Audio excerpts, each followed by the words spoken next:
নমস্কার, আপনারা শুনছেন 221B হ্যারিসন রোড। বাংলার ভূত, বাংলার ভয়, উল্টোপাল্টা গল্প নয়। ভ্রাতৃ দ্বিতীয়ার প্রীতি শুভেচ্ছা জানিয়ে শুরু করছি আমাদের আজকের পর্ব। অঙ্কিতা ঘোষের লেখা অতৃপ্ত প্রহরীর প্রতীক্ষা। প্রহরী শ্যামলালের ভূমিকায় সৌরভধ্বনি সাহা, মেঘমালার ভূমিকায় বর্ণালী, ভ্যানওয়ালার ভূমিকায় আমি সুমিতেন্দ্র, বীরেন্দ্রর ভূমিকায় দীপঙ্কর বাবু এবং গল্প পাঠে প্রত্যয়। এই ভিডিওটা ভালো লাগলে হাইপ করতে ভুলবেন না। শুরু হচ্ছে আজকের পর্ব।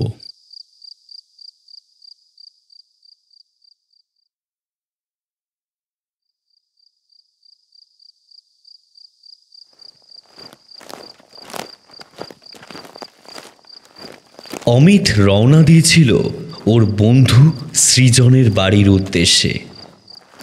দূরবর্তী সেই গ্রামের নাম সরিষডাঙ্গা। অমিত এর আগে কোনোদিন ওই গ্রামে যায়নি, শুধু সৃজনের জোড়াজুড়িতেই শেষ পর্যন্ত যেতে রাজি হয়েছে সে।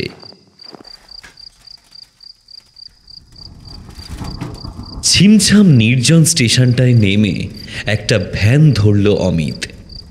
বেশ কিছুটা পথ যাওয়ার পর আকাশ হঠাৎ কালো হয়ে এলো। বাতাস যেন থমকে গেল। মুহূর্তেই ঝমঝমিয়ে নামল বৃষ্টি। ভ্যানওয়ালা বিরজু আর ভ্যান নিয়ে কিছুতেই এগোতে চাইল না। বিরজু বলল, এই মৌসুমে উতনা দূর नहीं जाएगा।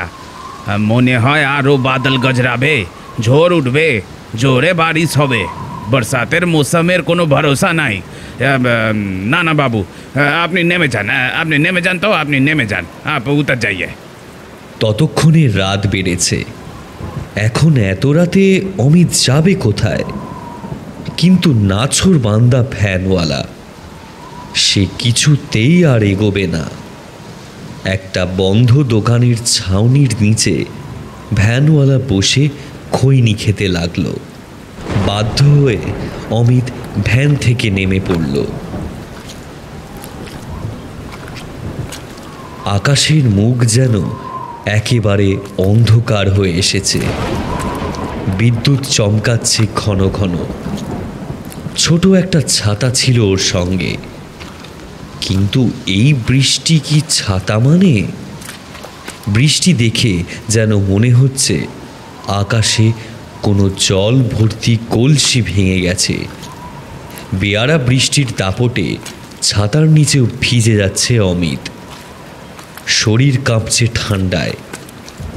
জল জমা মাটিতে পা পিছলে যাচ্ছে বারবার।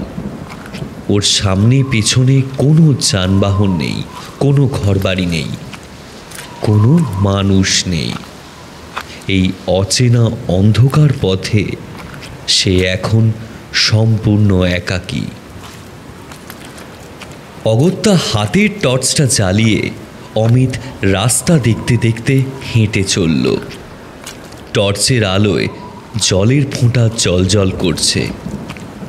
রাস্তার ধারে গাছগুলোর ছায়া যেন নড়ে উঠছে বারবার। ঝড়ের শব্দ, পাতার কাঁপুনি আর নিজের ধুকধুকানি হৃৎপিণ্ডের আওয়াজ সব মিলিয়ে একটা অজানা গা ছমছমে অনুভূতি তৈরি করেছিল অমিতের ভিতরে। ঠিক তখনই বিদ্যুতের আলোর ঝলকানিতে দূরে কালো ঝোপ জঙ্গলে ঘেরা একটা ছায়াময় অবয়ব চোখে পড়ল ওর। একটু এগিয়ে যেতে বোঝা গেল সামনে দেখা যাচ্ছে একটা পুরনো ভগ্নপ্রায় বাড়ি। সামনের দিকে বড় খোলা ফটক, যার এক পাশের পিলারে কোনো নাম খোদাই করা ছিল। কালের নিয়মে ক্ষয়ে সেটি এখন প্রায় মুছে গেছে। বাড়িটার একদিকের ছাদ কিছুটা ভেঙে পড়েছে। ভাঙা অংশটা দিয়ে একটা বিরাট বটগাছ মাথা চাড়া দিয়ে উঠছে। দেওয়ালের কোণে কোণে আগাছা জন্মেছে। জানালার পাল্লা আর গরাদগুলো খুলে গেছে। ফলে সেসব জানালাগুলোকে দেখে মনে হচ্ছে বাড়িটা যেন নিজের কালো গহ্বরের মতো মুখগুলো হাঁ করে পথ চলতি মানুষদের গিলতে এসেছে। সেই অন্ধকারে ঢাকা বিশাল বাড়িটা যেন আশ্রয় দেওয়ার প্রতিশ্রুতি দিয়ে অমিতকে নিজের কাছে হাতছানি দিয়ে ডেকে নিচ্ছিল। বাইরে ততক্ষণে অসহনীয় ঝড় বৃষ্টির দাপট। আর কোনো উপায় না দেখে অমিত ফটক পেরিয়ে দ্রুত ছুটে এসে সামনে খোলা বারান্দায় এসে দাঁড়ালো। অমিত সরু বারান্দাটা এসে দাঁড়াতেই পা ও শরীর জুড়ে অদ্ভুত কম্পন বয়ে গেল। বাড়িটার সীমানার মধ্যেই চারপাশের হাওয়া যেন হঠাৎ থেমে গেল। অমিতের মনে হলো এই বাড়ির সীমানায় প্রবেশ করা মাত্রই ও যেন এক ভিন্ন জগতে এসে পড়েছে। অমিতের হঠাৎ মনে হলো কেউ যেন ওর অলক্ষ্যে ওর ওপর নজর রাখছে। নিজের হাতের জ্বলন্ত টর্চের আলো সে একবার ডান দিকে ঘোরালো আর একবার বাঁ দিকে। না, কোথাও কেউ নেই। এসব হয়তো ওর মনের ভুল। এই সরু বারান্দার পিছন দিকে রয়েছে একটা বিরাট দরজা। কাঠের দরজার ফ্রেমে কালচে সবুজ শ্যাওলার স্তর জমেছে। বুনো গাছপালা যেন আঁকড়ে ধরে আছে দরজাটাকে। মূল বাড়িতে প্রবেশ করতে হলে নিশ্চয়ই এই দরজা দিয়েই প্রবেশ করতে হবে। এই বারান্দায় আশ্রয় নিয়েও অমিত পুরোপুরি বৃষ্টির হাত থেকে রক্ষা পায়নি। একবার ওর মনে হলো বাড়িটার ভিতরে গিয়ে আশ্রয় নিলেই ভালো হবে, কিন্তু পর মুহূর্তেই অমিত ভাবল এই ধ্বংসপ্রাপ্ত বাড়ির ভিতরে প্রবেশ করা হয়তো ওর উচিত হবে না। তাও আবার বৃষ্টির সময়। কখন যে কি মাথার ওপর ধসে পড়বে তার কোনো ঠিক নেই। অমিত দৃষ্টি ফিরিয়ে সামনে তাকালো। ঝড় বৃষ্টি এত সহজে থামবে বলে ওর মনে হলো না। ঠিক তখনই ওর চোখ আবার গিয়ে পড়ল বাড়ির বন্ধ দরজার দিকে। ওর আশেপাশের বাতাস হঠাৎ ভারী হয়ে উঠল। শরীর কেঁপে উঠল অমিতের, গায়ে কাঁটা দিল। বুকের ভেতরে জমাট বাঁধতে লাগলো এক অজানা অস্বস্তি। বাড়ির ভিতরটা যেন ওকে টানছিল। ওর মন বলল একটা বার দরজাটা খুলে বাড়ির ভিতরের অবস্থাটা দেখে এলে কেমন হয়। সাহস সঞ্চয় করে ও বাড়ির ভিতরে প্রবেশ করবে বলে দরজার দিকে এগিয়ে গেল। যে মানুষটা কিছুক্ষণ আগেও বাড়ির ভিতরে ঢুকতে চাইছিল না, সেই এখন হঠাৎ বাড়ির ভেতরে প্রবেশ করার জন্য উদগ্রীব হয়ে উঠেছে। হাতে ধরা টর্চের আলো ফেলে অমিত সদরের দিকে এগিয়ে গেল। তৎক্ষণাৎ মাথার উপর থেকে এক ঝাঁক বাঁদুর ডানার ঝাপটিয়ে উড়ে গেল। আচমকা সেই শব্দে অমিত চমকে উঠে প্রচণ্ড ভয় পেয়ে গেল। ঠিক সেই সময় আচমকা ওর পিছন থেকে একটা গম্ভীর খ্যানখ্যানে কণ্ঠস্বর ভেসে এলো। এই বাড়িতে কারো ঢোকার অনুমতি নেই। চমকে উঠে অমিত পিছনে ঘুরে তাকালো। এক পলকে দেখতে পেল একজন রোগা মতো মানুষ দাঁড়িয়ে আছে দরজার কাছে। তার গায়ে পুরনো ধরনের পাজামা পাঞ্জাবি, মাথায় পাগড়ি, হাতে একটা লণ্ঠন। মুখে গম্ভীর অভিব্যক্তি রয়েছে। চোখ দুটো গভীর, শীতল ও সতর্ক দৃষ্টি নিক্ষেপ করছে অমিতের দিকে। অমিত ভয়ে ভয়ে জিজ্ঞাসা করল, আপনি কে? লোকটি ধীরে ধীরে এগিয়ে এলো অমিতের দিকে, যেন অন্ধকার ছিঁড়ে তার আগমন ঘটছে। সে বলল, আমি শ্যামলাল, এই জমিদার বাড়ির একমাত্র প্রহরী আছি। বাতাস যেন হঠাৎ স্তব্ধ হয়ে গেল। দূরে কোথাও ভীষণ শব্দে বজ্রপাত হলো। প্রহরী? এই এই ভাঙাচোরা বাড়িতে থাকার জায়গা নেই, প্রহরী আবার কোত্থেকে এলো? অবাক হলো অমিত। শ্যামলাল কিছু না বলে তাকিয়ে রইল। তারপর মৃদু স্বরে বলল, এই বাড়ি পরিত্যক্ত হলেও সব সময় ফাঁকা থাকে না। কিছু কিছু রাতে এখানে মেঘমালা দেবী আসেন। আজ তার আসার দিন, তাই আমিও এসেছি পাহারা দিতে। আপনি এখান থেকে চলে যান বাবু, কোনো বিপদ হওয়ার আগেই চলে যান। কথাগুলো শুনে অমিতের শরীর ঠান্ডা হয়ে এলো। বৃষ্টির শব্দ, অন্ধকার আর এই অদ্ভুত প্রহরীর উপস্থিতি এক ভয়ের ছায়া বিস্তার করল অমিতের মনে। বাড়ির ভিতর থেকে একটা চাপা শব্দ পাওয়া গেল, যেন কোনো দরজা আপনা হতেই খুলছে আর বন্ধ হচ্ছে। শ্যামলাল সেই শব্দ শুনেই ভয়ে ভয়ে বলল, এই তো উনি চলে এসেছেন, মেঘমালা দেবী চলে এসেছেন। আপনি পালান, পালিয়ে যান এখান থেকে, না হলে সর্বনাশ হয়ে যাবে আপনার। অমিত বুঝতে পারল না এখন ওর কি করা উচিত। এদিক ওদিক তাকিয়ে ও সবে ওখান থেকে পালাতে যাবে, তখনই ভিতর থেকে ভেসে এলো এক নারীর চাপা কণ্ঠস্বর।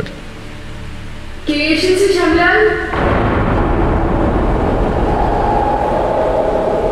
সঙ্গে সঙ্গে শ্যামলালের মুখ ছোট হয়ে গেল, চোখে দেখা দিল ভয়। ভিতর থেকে আবারও প্রশ্ন ভেসে এলো, কে এসেছে শ্যামলাল? বীরেন্দ্রবাবু নাকি? ভিতরে পাঠিয়ে দাও তাকে। শ্যামলাল মাথা নিচু করে ফিসফিসিয়ে বলল, আপনাকে আগেই বলেছিলাম পালিয়ে যান, দেখলেন তো, এবারে আপনাকে ভিতরে যেতেই হবে। অমিত ঘাবড়ে গিয়ে বলল, যেতেই হবে মানে? আমি আমি আমি না চাইলেও যেতে হবে নাকি? আমি আমি কোথাও যাবো না, কোথাও যাবো না মাইরি বললাম। বাইরে যে এসেছে তাকে ভিতরে পাঠিয়ে দাও শ্যামলাল। তখনই ভিতর থেকে সেই কণ্ঠ ভেসে এলো। শ্যামলাল অমিতের দিকে কঠোর দৃষ্টি নিক্ষেপ করে বলল, এই বাড়িতে মেঘমালা দেবী যা বলেন তাই হবে। এখন আপনাকে ভিতরে যেতেই হবে। বলেই শ্যামলাল এক ধাক্কা দিয়ে সদরটা খুলে অমিতকে টেনে এনে ভিতরে ফেলে দিল। অমিত কিছু বুঝে ওঠার আগেই মুখ থুবড়ে গিয়ে পড়ল বাড়ির ভিতরে। পরক্ষণেই অমিত তাড়াতাড়ি উঠে দাঁড়িয়ে পালাতে গেল, কিন্তু এ কি! অন্ধকার, ভাঙাচোরা, পচা স্যাঁতস্যাঁতে গন্ধযুক্ত বাড়ির ভিতরটা এরকম।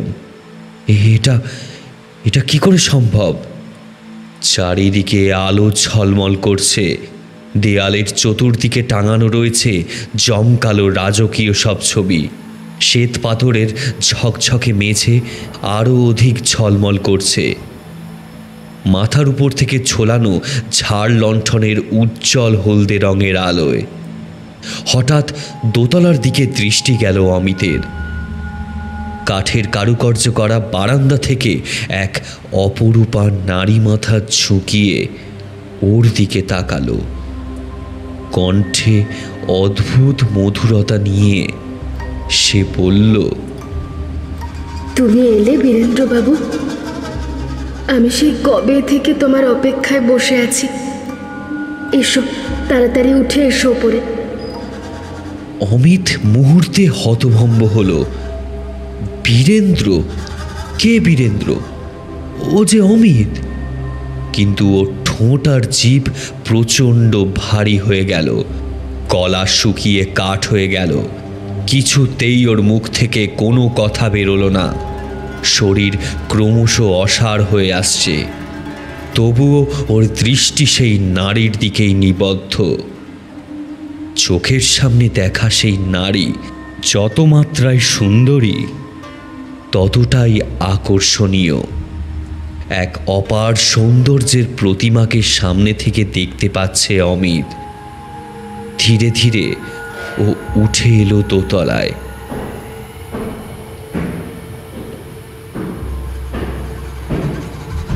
এই কি সেই মেঘমালা যার কথা শ্যামলাল বলল একটু আগে? তাই হবে, যেমন নাম তেমনই রূপ। মেঘমালা যেন রূপকথার দেশের কোনো রাজকুমারী, যাকে উদ্ধার করতে রাক্ষসপুরীতে এসেছে অমিত। এইসব অবান্তর চিন্তায় মগ্ন অমিত একবারও ভেবে দেখল না যে এই ফাঁকা নির্জন পুরীতে এই মেয়ে কোথা থেকেই বা প্রবেশ করল। মেঘমালা হাসতে হাসতে দোতলার একটি ঘরে প্রবেশ করল। অমিত সেই ঘরের দিকে এগিয়ে গেল। দেখল ঘরের ভেতরে এক বড় আয়নার সামনে বসে সে চুল আঁচড়াচ্ছে। তার ঠোঁটে এক অদ্ভুত সুন্দর হাসি। অমিতের রন্ধ্রে রন্ধ্রে রোমাঞ্চ জাগিয়ে তুলল। ওকে অবাক চোখে তাকিয়ে থাকতে দেখে মেঘমালা বলল, তুমি কেন এত দেরি করলে বীরেন্দ্রবাবু? আমি তো সেই রাত থেকেই তোমার পথ চেয়ে বসে আছি। তোমার অপেক্ষায় আমি রোজ কাঁদি জানো। সদরে কোনো শব্দ হলেই ভাবি এই বুঝি তুমি এলে। ছুটতে যাই সেখানে, শ্যামলাল মাথা নাড়িয়ে বলে তুমি আসোনি। বারে বারে হতাশা গ্রাস করে আমায়। হ্যাঁ গো, তোমার কি কোনোদিনও আমার কথা মনে পড়েনি? এত দেরি করে কেন এলে তাহলে? অমিত কিছু বলার আগেই মেঘমালা হেসে উঠে বলল, ভেবেছিলে আমাকে ফেলে চলে যেতে পারবে, তাই না? জানো, এই বাড়িটা আজও তোমার প্রতীক্ষায় রয়েছে। এসো, আমরা দুজনে একবারের মতো এক হয়ে যাই। চলে যাই সেই জগতে, যেখানে গেলে আর কেউ আমাদের একে অপরের থেকে আলাদা করতে পারবে না। কথা বলতে বলতে মেঘমালার চোখের দৃষ্টি হঠাৎই পাল্টে গেল। ঠোঁটের কোণের মিষ্টি হাসির বদলে বাঁকা কুটিল হাসিতে পরিবর্তিত হলো। ধীরে ধীরে আয়না থেকে মুখ ফিরিয়ে নিয়ে পেছনে ফিরল মেঘমালা। মুহূর্তে তার মুখ বিকৃত হয়ে উঠল। সেই সুন্দর মুখের বদলে এখন দেখা যাচ্ছে কুঁচকে যাওয়া পোড়া চামড়া, অন্ধকার ধোঁয়াটে চোখ আর ফেটে যাওয়া ঠোঁট। ঠোঁটের কোণ থেকে গড়িয়ে পড়ল কালচে লাল তরল। এরপর মেঘমালা আর্তচিৎকার করে উঠল,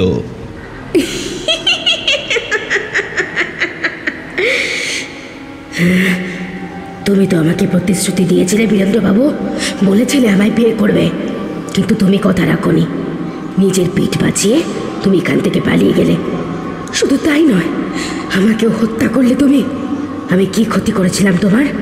শুধু তো একটু ভালোই বেসেছিলাম, তার এত বড় শাস্তি দিলে তুমি। সেদিন তুমি পালিয়ে বেঁচেছ, কিন্তু এখন তোমার পালানোর কোনো রাস্তা নেই বীরেন্দ্র। সারা জীবনের মতো এবার তুমি আমার হবে, আমার। ভয়ঙ্কর নারী মূর্তি ছুটে এলো অমিতের দিকে। হাত বাড়িয়ে অমিতের গলা চেপে ধরল। অমিত চিৎকারও করতে পারল না। ওর মনে হলো সমস্ত বাড়িটা যেন দুলে উঠল। দেওয়ালের রাজকীয় ছবি ছড়ে পড়ল মাটিতে। ঝাড় লণ্ঠনের আলো নিভে গেল। চারপাশের রাজকীয় সাজসজ্জা ফের ভেঙে ধুলোবালি আর চিহ্নতায় রূপান্তরিত হলো। কিন্তু মেঘমালা তখনও অমিতের গলা চেপে ধরে রেখেছে। অমিত নিজের সমস্ত শক্তি একত্রিত করে এক ধাক্কা দিয়ে নিজেকে ছাড়িয়ে নিল। তারপর অন্ধকার হাতড়ে হাতড়ে কোনো রকমে সিঁড়ির কাছে পৌঁছে রীতিমতো কাঁপতে কাঁপতে সিঁড়ি দিয়ে নামতে লাগলো। অমিতের পিছন দিক থেকে পাওয়া গেল নুপুরের শব্দ। স্পষ্ট বোঝা যাচ্ছে ওর পিছু নিয়েছে মেঘমালা। এক একটা ধাপে তীর বেগে সেই শব্দ যেন এগিয়ে আসছে অমিতকে ধাওয়া করে। কোথায় লোকালে যে নিজের প্রাণ বাঁচাতে পারবে তা বুঝতে পারছে না অমিত। মেঘমালার বিভীষিকাময় ডাক ভেসে এলো, বীরেন্দ্র, তুমি কোথায় যাচ্ছ? যেও না, ফিরে এসো বীরেন্দ্র। বীরেন্দ্র, লুকোচুরি খেলবে নাকি? একতলার একটা ঘরে প্রবেশ করে অমিত একটা ভাঙা পুরনো আলমারির ভেতরে গা ঢাকা দিল।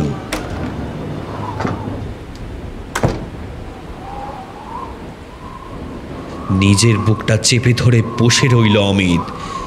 নিঃশ্বাস পর্যন্ত বন্ধ করে রেখেছে। ওর মাথা ঘুরছে, শরীর ঘামে ভিজে যাচ্ছে।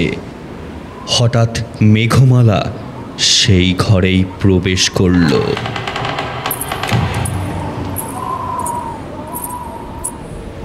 পেয়েছি তোমায় বীরেন্দ্র, আর কোথাও যেতে দেব না। কথাগুলো শুনে অমিতের রক্ত জল হয়ে গেল। এরপর সারা ঘরে বীরেন্দ্র বীরেন্দ্র করতে করতে ঘুরে চলল মেঘমালার প্রেত মূর্তি। কিন্তু হঠাৎ সে এসে থমকে গেল সেই ভাঙা আলমারির কাছে।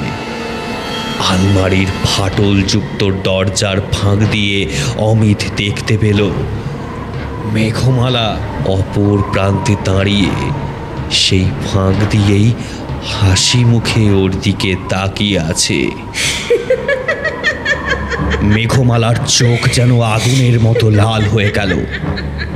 আলমারির আধ ভাঙা পাল্লাটা টেনে খুলে দিয়ে নিজের লিকলিকে আঙুলগুলো এগিয়ে দিল অমিতের গলা লক্ষ্য করে। জীবনের অন্তিম মুহূর্তে এসে অমিত নিজের চোখ বন্ধ করে ফেলল। তখনই থমকে গেল মেঘমালা। তার শীর্ণকায় হাতের ধারালো নখগুলো অমিতের গলার থেকে মাত্র এক চুলের তফাতে এসে থেমে গেছে। অমিতের দিকে তাকিয়ে এবারে সে একটা ভয়ঙ্কর চিৎকার করে উঠল, না না, তুমি তো বীরেন্দ্র নও। ছিটকে পিছনে সরে গেল মেঘমালা। ছায়ার মতো সে মিলিয়ে গেল অন্ধকারে। চারপাশে আবারও নেমে এলো পিনপতন নিস্তব্ধতা। শুধু বৃষ্টির শব্দ আর হুহু করে বয়ে যাওয়া বাতাসের শব্দ ছাড়া আর কিছুই শোনা গেল না। তাড়াতাড়ি সেই ঘর থেকে বেরোতেই অমিত দেখল সদর খুলে দাঁড়িয়ে রয়েছে শ্যামলাল। অমিতকে এই দিকে আসতে দেখেই ওকে হাতছানি দিয়ে ডাকল শ্যামলাল, বাবু চলে আসেন, চলে আসেন, তাড়াতাড়ি চলে আসেন। অমিত পরিকি মরি করে ছুটে গেল সেই দিকে। বাইরে তখনও অঝোরে বৃষ্টি পড়ছে। বাড়ির বাইরে এসে অমিতের বুকটা হাঁপড়ের মতো ওঠানামা করছিল। সে মাটিতে বসে রীতিমতো হাঁপাচ্ছে।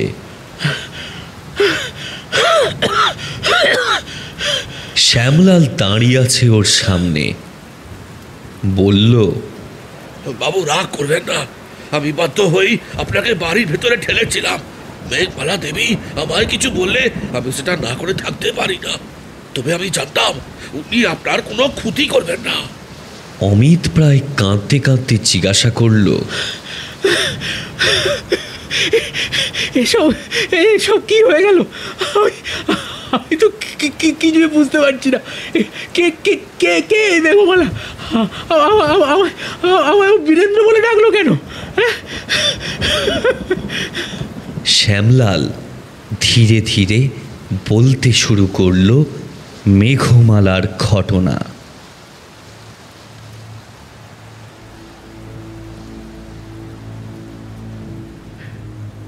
মেঘমালা ছিলেন জমিদার বীরেন্দ্র ভট্টাচার্যের প্রেমিকা।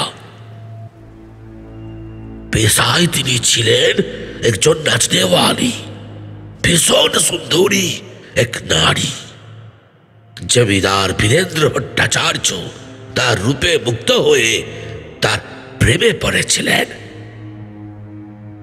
তাকে জুবান দিয়েছিলেন সবার বিরুদ্ধে গিয়ে তিনি একদিন মেঘমালাকে স্ত্রীর মর্যাদা দেবেন, তাকে ভদ্র সমাজে গ্রহণযোগ্য করে তুলবেন, কোনোভাবেই তার হাত ছাড়বেন না। মেঘমালা জমিদার বাবুর কথা বিশ্বাস করেছিলেন এবং জমিদার বাবুর এই বাগান বাড়িতে এসে আশ্রয় নিয়েছিলেন। জমিদারও কিছুদিন এখানে থাকলেন। তারপর তার মা এই কথা জানতে পেরে তাকে বাড়িতে ডেকে নিয়ে গেলেন। তিনিও এখান থেকে চলে যাওয়ার সিদ্ধান্ত নিলেন, কিন্তু যাওয়ার আগে তিনি বলে গেলেন, তুমি চিন্তা করো না মেঘ, আমি তোমার কাছে ফিরে আসব। দরকার পড়লে আমি বাড়ি জমিদারি সব ছেড়ে তোমার কাছে চলে আসব। তুমি আমার জন্য অপেক্ষা করবে তো মেঘ? মেঘমালা কাঁদতে কাঁদতে বলল, করব, তোমার জন্য আমি এখানে সব সময় অপেক্ষা করব। তোমায় যতক্ষণ না পাবো আমি এখান থেকে কোথাও যাব না, কোথাও না। কথা দাও আমায়। কথা দিলাম, তুমি না এলে মৃত্যু এই বাড়ি থেকে আমায় আলাদা করতে পারবে না। আমি ফিরে আসবো মেঘ, ঠিক তোমার কাছেই ফিরে আসবো।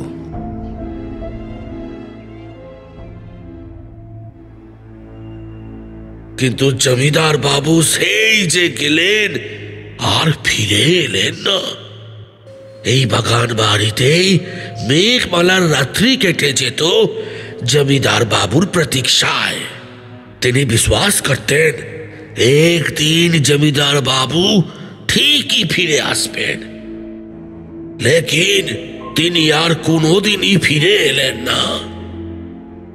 বরং একদিন খবর এলো जमींदार बाबू तार मायर आदेशे दूसरा कहीं जगह पर शादी करियाছেন।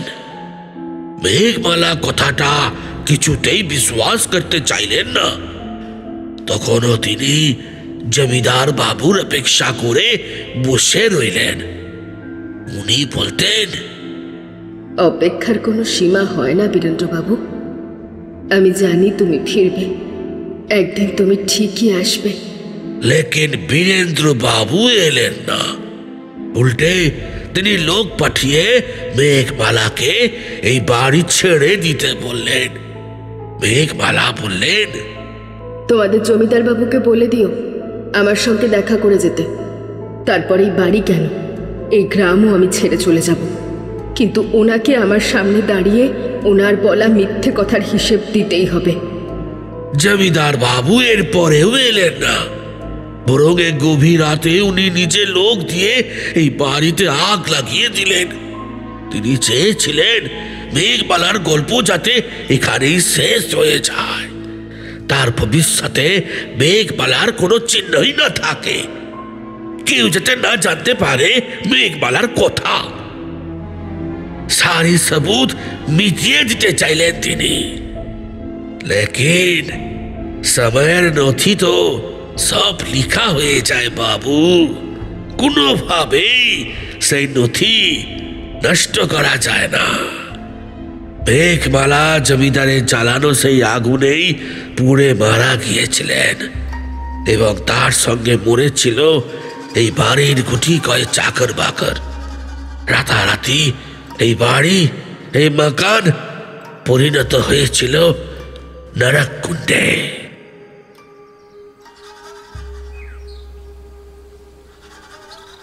শ্যামলালের কণ্ঠ থেমে গেল। অমিত বিস্মিত হয়ে তাকিয়ে রইল শ্যামলালের দিকে। পূব আকাশে হালকা নীলচে রেখা ফুটে উঠছে। ভোর তখন হবে হবে। বৃষ্টি ধীরে ধীরে ক্ষীণ হয়ে আসছে। অমিত থমথমে কণ্ঠে প্রশ্ন করল, তোমার তোমার এখানে আসতে ভয় করে না? डर কেন লাগবে বাবু? এটা তো আমার কাজ আছে। তুমি তুমি এখানে কতদিন ধরে পাহারা দিচ্ছ? শ্যামলাল তাকালো অমিতের চোখের দিকে, তারপর এক ক্লান্ত হাসি হেসে বলল, 200 বছর আমি এখানে এসেই আমার মালকিনকে পাহারা দিয়ে যাই। অমিত স্তম্ভিত হয়ে তাকিয়ে রইল শ্যামলালের দিকে। শ্যামলাল মৃদু হাসল, বলল, আমি ছিলাম তখন এই বাড়িতে। মেঘমালা দেবীর বিশ্বস্ত একজন নৌকর ছিলাম আমি। সমাজ তাকে যাই বলুক, উনার প্রতি আমার ছিল অকুণ্ঠ ভক্তি। উনি ছিলেন সাক্ষাৎ জগদ্ধাত্রী। আগুন লাগা রাতে আমি ওনাকে বাঁচাতে ছুটে গিয়েছিলাম, লেকিন আমরা দুজনেই মারা গেলাম। মৃত্যুর পরও আমরা কেউই শান্তি পাইনি। মেঘমালা দেবী এখনো মাঝে মাঝেই ফিরে আসেন, এখনো খোঁজেন নিজের সেই প্রতিশ্রুতিবদ্ধ প্রেমিককে, সেই বিশ্বাসঘাতক বীরেন্দ্রকে। তার সাথে সাথে আমাকেও ফিরে আসতে হয়। বলা যায় না, কোনোদিন হয়তো বীরেंद्र बाबू सचमुच फिरे आसपेट, तब तो ये मकान छोड़कर उसको फिर वापस जाने नहीं देंगे हम। ওই লোকটার জন্য বছরের পর বছর মেঘমালা দেবী এই বাড়িতে আটকা পড়ে আছেন। তার মুক্তির ব্যবস্থা না করে এই শ্যামলাল কখনোই যেতে পারবে না।